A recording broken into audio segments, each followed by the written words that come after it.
नमस्ते दोस्तों, ARS study point channel पर आपका स्वागत है। आज हम आपके लिए हिस्ट्री से संबंधित NCERT बेस्ड महत्वपूर्ण प्रश्नों का संग्रह लेकर आए हैं, जो कि आपके आने वाली परीक्षाओं के लिए बहुत ही महत्वपूर्ण है। अगर आप पहले का वीडियो नहीं देखे हैं तो नीचे डिस्क्रिप्शन बॉक्स में लिंक दिया गया है, आप देख सकते हैं। इसके साथ ही डिस्क्रिप्शन बॉक्स में हमारा FB ग्रुप और टेलीग्राम चैनल का भी लिंक दिया गया है, आप ज्वाइन कर ले। वीडियो लास्ट तक देखें। चलिए प्रश्न स्टार्ट करते हैं। आज का मेरा पहला प्रश्न है, अल इदरीसी ने सर्वप्रथम भारत के मानचित्र को विश्व के मानचित्र में कब स्थापित किया?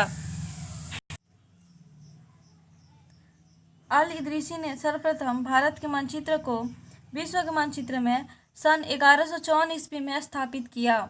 इसका आंसर होगा डी, 1154 ईस्वी में। साथ ही ध्यान रखिएगा, अल इदरीसी एक अरब भूगोलवेत्ता थे। अब आता है नेक्स्ट क्वेश्चन पे। हमारा नेक्स्ट क्वेश्चन है, हिंदुस्तान शब्द का प्रयोग सर्वप्रथम किसने किया? हिंदुस्तान शब्द का प्रयोग सर्वप्रथम मिनहाज ए सिराज ने किया। इसका आंसर होगा बी, मिनहाज ए सिराज। साथ ही दोस्तों ध्यान रखिएगा, 13वीं सदी में फारसी के इतिहासकार मिनहाज ए सिराज ने हिंदुस्तान शब्द का प्रयोग पंजाब, हरियाणा और गंगा यमुना के बीच में स्थित इलाकों के लिए किया था। अब आता है नेक्स्ट क्वेश्चन पे। हमारा नेक्स्ट क्वेश्चन है, 14वीं शताब्दी के इतिहासकार जियाउद्दीन बर्नी अपना वृत्तांत कब लिखा? 14वीं शताब्दी के इतिहासकार जियाउद्दीन बर्नी ने अपना वृत्तांत सन 1356 ईस्वी में लिखा था। इसका आंसर होगा सी, सन 1356 ईस्वी में।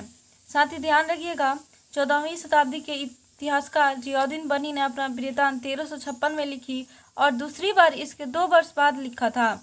दोनों में अंतर है, लेकिन 1971 तक इतिहासकारों को पहली बार वाले वृत्तांत की जानकारी ही नहीं थी। यह पुस्तकालयों के विशाल संग्रहों में कहीं दबा पड़ा था। अब आता है नेक्स्ट क्वेश्चन पे। हमारा नेक्स्ट क्वेश्चन है, गयासुद्दीन बलबन का शासनकाल क्या था?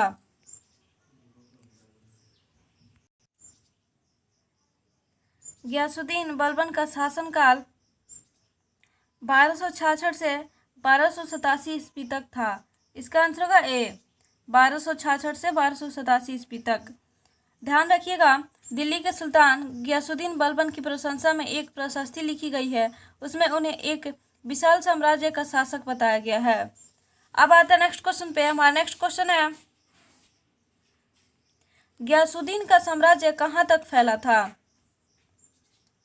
गयासुद्दीन का साम्राज्य बंगाल से लेकर गजनी तक फैला था। इसका आंसर होगा ए, बंगाल से लेकर गजनी तक।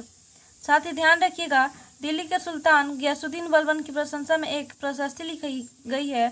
उसमें उन्हें एक विशाल साम्राज्य का शासक बताया गया है, जो पूर्व में बंगाल से लेकर पश्चिम में अफगानिस्तान की गजनी तक फैला हुआ था और जिसमें संपूर्ण दक्षिण भारत भी आ जाता था।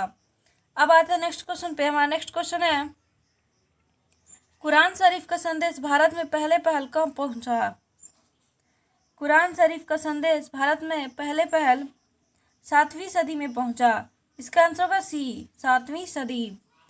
अब आता है नेक्स्ट क्वेश्चन पे। हमारा नेक्स्ट क्वेश्चन है, 7वीं सदी में मुसलमानों की विधि सम्मता नेता किसे मानते थे? 7वीं सदी में मुसलमानों की विधि सम्मता नेता पैगंबर साहब के दामाद अली को मानते थे। इसका आंसर होगा बी, पैगंबर साहब के दामाद अली। ध्यान रखिएगा, 7वीं सदी में मुसलमानों की विधि सम्मता नेता पैगंबर साहब दामाद अली को मानते थे। अब आता है नेक्स्ट क्वेश्चन पे। हमारा नेक्स्ट क्वेश्चन है, अंग्रेज इतिहासकारों ने भारत के इतिहास को 3 युगों में कब बांटा था? अंग्रेज इतिहासकारों ने भारत के इतिहास को 3 युगों में 19वीं सदी में बांटा था। इसका आंसर होगा डी, 19वीं सदी। साथ ही ध्यान रखिएगा, 19वीं सदी के मध्य में अंग्रेज इतिहासकार ने भारत के इतिहास को 3 युगों में बांटा था। पहला है हिंदू, दूसरा मुस्लिम तथा तीसरा है ब्रिटिश। अब आते हैं नेक्स्ट क्वेश्चन पे। हमारा नेक्स्ट क्वेश्चन है, भारत का दूसरा मानचित्र फ्रांसीसी मानचित्रकार ने कब बनाया था? भारत का दूसरा मानचित्र फ्रांसीसी मानचित्रकार ने सन 1720 ईस्वी में बनाया था। इसका आंसर होगा सी, 1720 ईस्वी में। अब आता है नेक्स्ट क्वेश्चन पे। हमारा लास्ट क्वेश्चन है, बाबर ने इस उपमहाद्वीप के भूगोल, पशु पक्षियों और यहाँ की संस्कृति का वर्णन करने के लिए किस शब्द का प्रयोग किया? बाबर ने इस उपमहाद्वीप के भूगोल, पशु पक्षियों और यहाँ की संस्कृति का वर्णन करने के लिए हिंदुस्तान शब्द का प्रयोग किया था। इसका आंसर होगा बी, हिंदुस्तान। थैंक यू दोस्तों। अगर वीडियो अच्छी लगी हो तो लाइक, शेयर और सब्सक्राइब करें, साथ ही बेल आइकन को क्लिक करें।